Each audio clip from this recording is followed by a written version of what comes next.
We're here at Dry Canyon. This is the site of the pond right behind me that we're going to build to add additional storage for the secondary water system. This will add storage in addition to the forebay pond that we are now using. When I came into City Council, we knew that we were losing a lot of water down the creek that was overflowing from the forebay, and we weren't able to store and utilize. And so when I got in, I suggested we build a pond, and I got with the BLM, this is their ground, and we got Paul Briggs who's the field manager, to come and meet with us, and we selected, I told them this is the place. I selected this site, and they agreed that this would work well because the existing water line for the secondary system goes right along 143 here, so we can tap into this and have the spillway can go back into the creek. This will eliminate some pressure relief valves, but it'll provide additional storage that'll help our secondary system. Our secondary system is closed.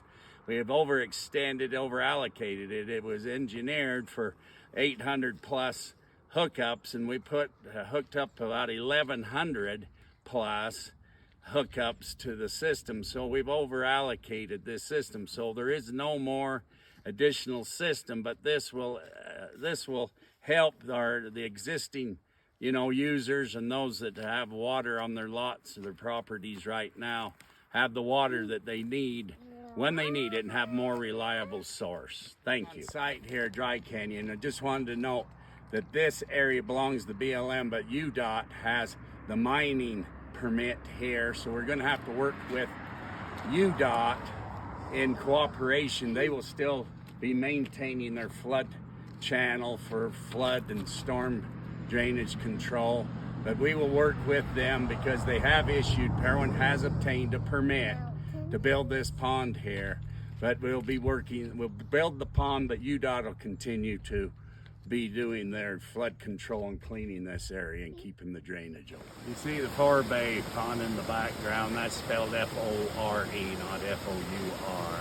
That's the storage for the secondary water system. But you see some of the water going down the creek. That's what we're trying to save and contain some of that in the pond down at Dry Canyon that we propose to build, that we will build to help store, provide a water storage area for the secondary water system. Great water here.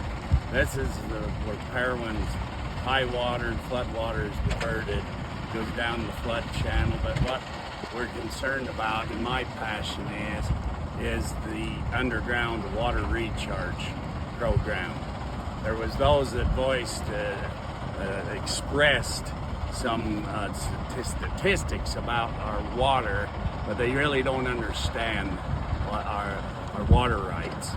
Our water rights in Parowan City consist of about 1,200 feet of underground acre feet of water, of which 1,000 acre feet are junior water rights. Now the farmers don't own all the other water rights. They have junior water rights also. This is why I'm concerned about the underground recharge project, underground water recharge project. And this is where we're looking at, and we have a plan to take this water, this high water, from this point and divert it into the gravel pit that's on the northeast corner of town that the county owns. And we've got a plan of how to do that, how to pipe it and get it directed and get it re-diverted into that pit so that it can be used as far as get underground water credits, underground water charge credits. And it's very important because this is a cooperative project between the farmers and Parowan City, because there are farmers that have the possibility of losing water as well as Parowan City. Parowan City can lose, like I said, 1,000 acre feet approximately, which is about 83% of their water. That's where that figure came from. But they are junior water rights, and that was determined by the safe yield point by the Utah State Water Division of Water Rights, the state engineer, they determined that safe yield point of what can be taken from the underground aquifer, and they determined when that date when that amount was reached that point of appropriation, which was around 1951. In that year, Parowan City has set the date of January 1st or December 31st of 1949 for, it was December 31st, 1949, was the date for which they will accept water rights to be brought into the city. And this is very crucial because this will allow us to obtain water rights that should never be in jeopardy as far as curtailment by the state of Utah. But Parowan City and the farmers are both in partnership in this project of trying to get this water diverted into these points like this gravel pit, and we'll have other points of diversion which they will percolate into the ground and recharge the underground water system, and we can get credit. And if we can do this, then we hope to stabilize that underground water aquifer so the state won't have to implement that mandatory curtailment with that mandatory date of appropriation date in the 1951, whatever month that was. So this is, you can see I'm very passionate about water. I'm a farmer rancher, and water is everything. We live in a desert, and water is a limited resource, and I understand water, and I understand water rights, and I have a unique understanding compared to a lot of the other candidates in this, city council race. This water behind me is water that overflows, and it is running into the Little Salt Lake right now that we want to capture and put into a recharge system where we can get credits for underground water charge for our underground aquifer, and helping the state back off and understand our cooperation in trying to get this underground water aquifer stabilized. This is the county gravel pit on about 3rd East and 5th North in Parowan. This is where we'd like to bring the high water to bring into this pit to use for underground aquifer recharge and bring it from the breakwater down to this point. There's several other points and places that we'd like to store it. Overflow would go from here to other places that we've identified, but this is one of the main ones. There's also one that we'll go to now. But as you can see, my passion is water.